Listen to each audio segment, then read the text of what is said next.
নমস্কাৰ প্ৰিয় দৰ্শক, পুনৰ এবাৰ আপোনালোক সকলোকে আমাৰ এই চেনেলটোৰ নতুন এটা খুবেই গুৰুত্বপূৰ্ণ ভিডিঅ'ৰ মাজলৈ আন্তৰিক স্বাগতম জনাইছোঁ।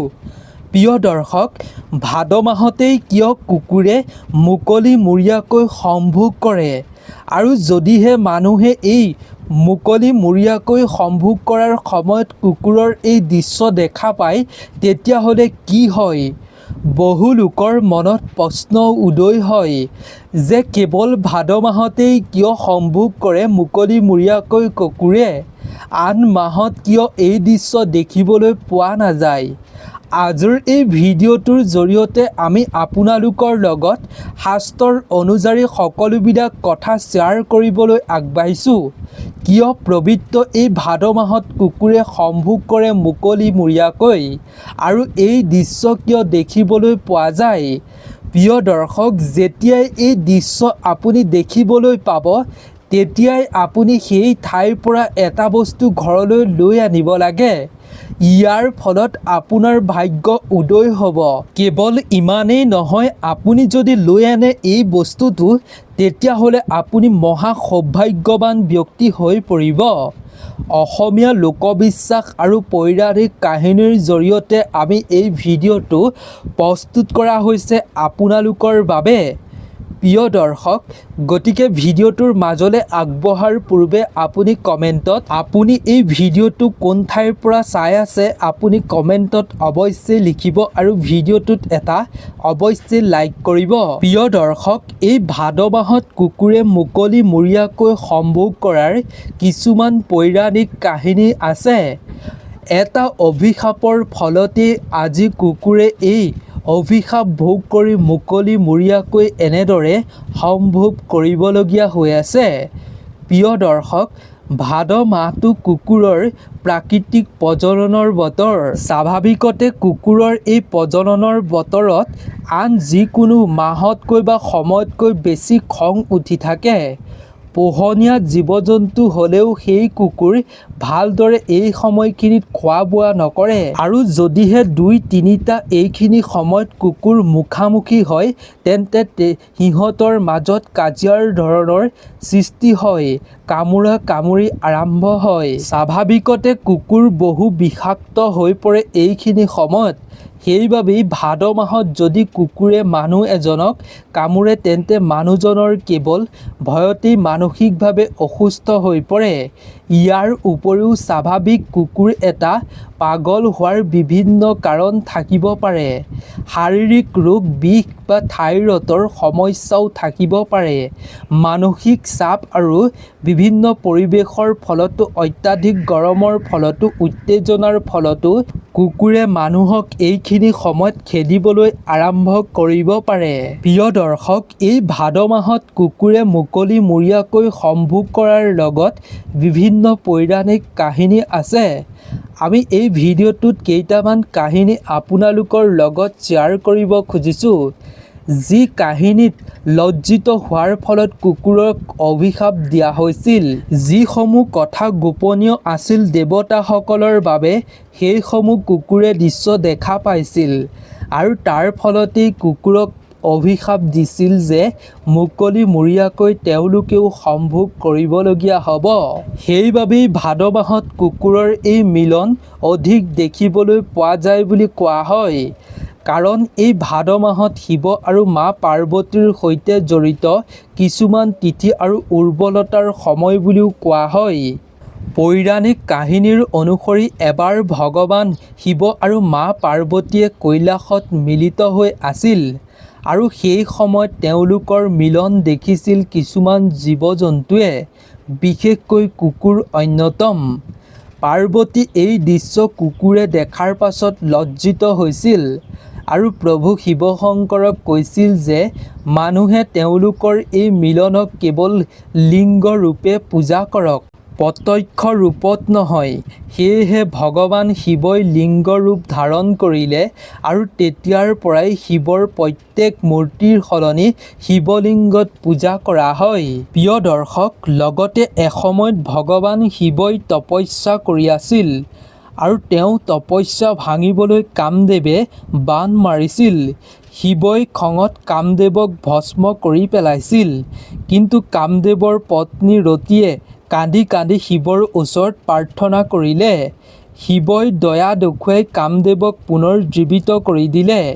কিন্তু শাপ দিলে যে কামদেৱে এতিয়াৰ পৰা কেৱল অদৃশ্য ৰূপত থাকিব আৰু মানুহৰ মনত কামনা জগাব। সেই শাপৰ ফলত পৃথিৱীত কামদেৱৰ প্ৰভাৱ জীৱ-জন্তুৰ মাজত মুকলিমূৰীয়াকৈ দেখিবলৈ পোৱা যায়। বিশেষকৈ ভাদ মাহত যেতিয়া প্ৰকৃতি উৰ্বৰা হয় আৰু বৰষুণ হয়, কুকুৰে সেইখিনি সময়তে মুকলিমূৰীয়াকৈ সম্ভোগ কৰে যাতে মানুহে বুজিব যে কামনা প্ৰাকৃতিক কিন্তু নিৰন্তন কৰিব লাগিব। কিন্তু প্ৰিয় দৰ্শক, অন্য এক কাহিনীৰ অনুসৰি ভগৱান শিৱই কুকুৰক বিশেষভাৱে আশীৰ্বাদ দিছিল যে তেওঁলোকে কোনো লজ্জিত নোহোৱাকৈ অৰ্থাৎ লাজ নকৰাকৈ মিলন কৰিব মানুহ সকলোৱে দেখাকৈ। কাৰণ কুকুৰ শিৱৰ বাহন ভৈৰৱৰ লগত জড়িত। প্ৰিয় দৰ্শক, কিছুমান গাঁৱত বিশ্বাস কৰা হয় যে এই ভাদ মাহত পৃথিৱীলৈ পাৰ্বতী আহে আৰু উৰ্বৰতা দিয়ে। সেই সময়খিনিত সকলো জীৱ-জন্তুৰ প্ৰজননৰ ইচ্ছা বাঢ়ে। সেয়েহে কুকুৰে এই মাহত মুকলিমূৰীয়াকৈ সম্ভোগ কৰে। ইয়াক প্ৰাকৃতিক উৎস বুলি মনা হয়।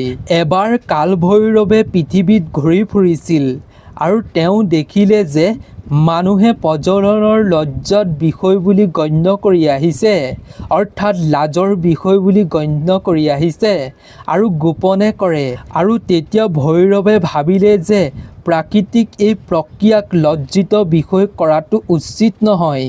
সেয়েহে তেওঁ নিজৰ বাহন কুকুৰক আশীৰ্বাদ দিলে যে তুমি আৰু তোমাৰ বংশই পৃথিৱীত মুকলিমূৰীয়াকৈ সম্ভোগ কৰিবা, যাতে মানুহে শিকিব পাৰে যে জীৱন সৃষ্টিৰ প্ৰকৃতি আৰু পবিত্ৰ। এসময়ত সকলো জীৱই মুকলিমূৰীয়াকৈ সম্ভোগ কৰিছিল, কিন্তু মানুহেই লজ্জিত হৈছিল, গোপনে কৰিবলৈ ধৰিছিল। দেৱতাসকলে তেতিয়া কুকুৰক স্মৰণিকা হিচাপে ৰাখিলে, যাতে মানুহে প্ৰাকৃতিক নিয়ম পাহৰি নাযায়। ভাদ মাহত এই স্মৰণ অধিক স্পষ্ট হয়।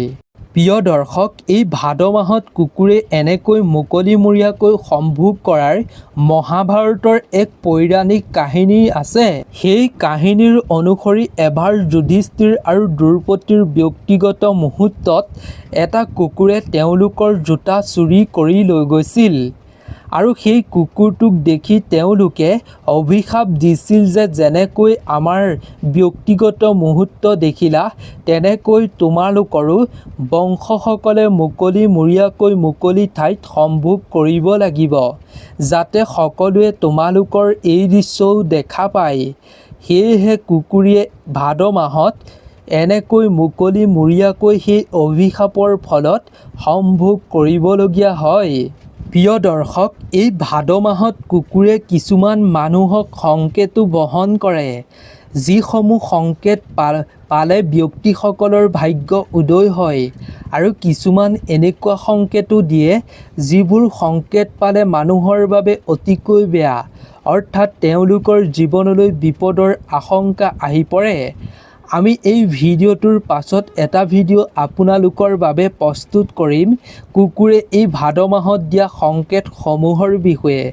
গতিকে আপোনালোকে যদি এই চেনেলটো এতিয়ালৈকেও ছাবস্ক্ৰাইব কৰা নাই, তেন্তে অৱশ্যেই নজনা কথাসমূহ জানিবৰ বাবে চেনেলটো অৱশ্যেই ছাবস্ক্ৰাইব কৰি ৰাখিব।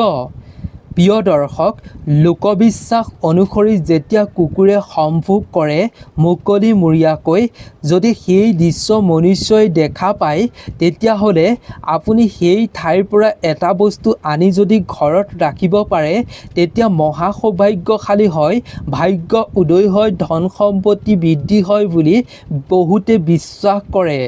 গতিকে আহক আমি তাৰ বিষয়ে জানি লওঁ। প্ৰিয় দৰ্শক, ভাদ মাহত যেতিয়া কুকুৰে মুকলিমূৰীয়াকৈ সম্ভোগ কৰা দেখা পায়, সেই ঠাইৰ পৰা সেই ব্যক্তিজনে কোনো বস্তু যেনে কাঠি, মাটি, অন্যান্য কিবা বস্তু সেইখিনি ঠাইৰ পৰা আনি যদি ঘৰত ৰাখে, তেন্তে মহাভাগ্য ফুলে বুলি কোৱা হয় আৰু ধন সম্পত্তিও বৃদ্ধি হয় বুলি বিশ্বাস কৰা হয়। প্ৰিয় দৰ্শক, আমি যিখিনি আপোনালোকৰ লগত কথা শ্বেয়াৰ কৰিলোঁ, এইসমূহ পৌৰাণিক কাহিনীৰ অনুসৰি আৰু লোকবিশ্বাস অনুসৰিহে আপোনালোকৰ লগত শ্বেয়াৰ কৰিলোঁ। গতিকে আপোনালোকে বিশ্বাস কৰে নকৰে এয়া আপোনালোকৰ ব্যক্তিগত কথা। পৌৰাণিক কাহিনীৰ অনুসৰি যি অভিশাপৰ ফলত আজিও কুকুৰে ভাদ মাহত মুকলিমূৰীয়াকৈ সম্ভোগ কৰিবলগীয়া হয়, সেই কাহিনীসমূহে আমি আপোনালোকৰ লগত শ্বেয়াৰ কৰিলোঁ। গতিকে যদি আপোনালোকে ভিডিঅ'টো চাই ভাল পালে তেন্তে আপোনাৰ বন্ধুবৰ্গৰ লগত শ্বেয়াৰ কৰিব। প্ৰিয় দৰ্শক, এইখিনিতে জনাওঁ যে এই ভাদ মাহত যদি কুকুৰে এনেকৈ সম্ভোগ কৰা দেখা পায় সন্মুখত আহি, যদি আপুনি দেখিছে তেন্তে আপুনি আঁতৰি আহিব লাগে। কোনো কাৰণতে আপুনি খেদিবলৈ বা মাৰ ধৰ কৰিবলৈ চেষ্টা কৰিব নালাগে। তেনে কৰিলে আপোনাৰ ওপৰতে শনিগ্ৰহৰ কুপ্ৰভাৱ পৰিব। গতিকে আজিৰ ভিডিঅ'টোৰ পৰা আমি বিদায় লৈছোঁ। আপোনালোক সকলো ভালে থাকক, সুস্থ থাকক, তাৰেই আমিও কামনা কৰিছোঁ। ধন্যবাদ।